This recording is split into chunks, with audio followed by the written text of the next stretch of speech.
Hi guys, మాకు ఇంటి పక్కన ఒక్క అడుగు స్థలంలోనే మాకు చుట్టుపక్కల ఎల్ షేప్లో ఒక్కొక్క అడుగు స్థలం ఉంది. ఆ ఒక్కొక్క అడుగు స్థలంలోనే మేము ఎలాంటి మొక్కలు వేసుకున్నాం మీరు చూడండి. ఆల్మోస్ట్ మేము కూరగాయలన్నీ ఇంట్లోనే పండించుకుంటాం. మందులేని తిండి అనమాట, హెల్తీ ఫుడ్ అనమాట. ఇవి చూడండి, మా ప్రహరీ పక్కన వంకాయ చెట్లు బాగానే కాస్తూ ఉన్నాయి. మేము మందు వేయం, మందు కూడా కొట్టాం, పురుగుల మందు షాంపూ చేస్తామంతే. ఇవైతే చిక్కుడు పాదులు మేము ఇంట్లోకి తెచ్చుకున్న కూరగాయల నుంచి విత్తనాలు తీసి వేసాము.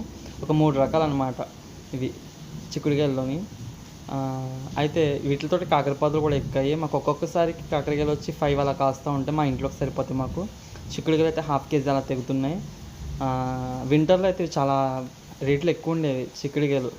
కూరగాయల వాళ్ళు కూడా తక్కువగా ఇచ్చేవారు కాదు. అండ్ ఇవి వచ్చి ఆనపకాయలు, కొన్ని ఏరియాస్లో వీటిని సొరకాయలు అంటారు. ఇవైతే వేసిన 6 or 7 months వరకు సరిగ్గా కాయలేదు, అసలు పూత కూడా తగ్గలేదు. పాదంటే దిగింది, కాయలేదు. కాయకపోతే ఏంటి ఇలా అయిందని చెప్పేసి మేము అనుకుంటా ఉన్నాం. ఇప్పుడైతే చాలా బాగా కాసింది, పూత పిందుతూ ఉంది. అండ్ ఇది కూడా వింటర్లో తీసిన వీడియో, కాకపోతే ఇప్పుడు అప్లోడ్ చేస్తూ ఉన్నాను. ఇవైతే వింటర్లో వచ్చి కార్తీక మాసంలో ఎలా ఉండేవంటే రేటు, ఒక్క కాయ వచ్చి 50 రూపీస్ అలా ఉండేది. కూరగాయల వాళ్ళ ఇంటికి తెచ్చిస్తే 55, 60 అలా అమ్ముకునేవారు. అయితే ఆ టైంలో మాకు వచ్చి ఇది ఒక్క పాదు 200+ కాయలు కాసింది లాభమే. అయితే ఇది ఎలాంటి ఎరువులు, ఎలాంటి మందులు కొట్టలేని ఫుడ్ అనమాట. చాలా హెల్దీ, ఎలాంటి అనారోగ్యానికి గురవ్వం ఇలాంటి ఫుడ్ తింటే.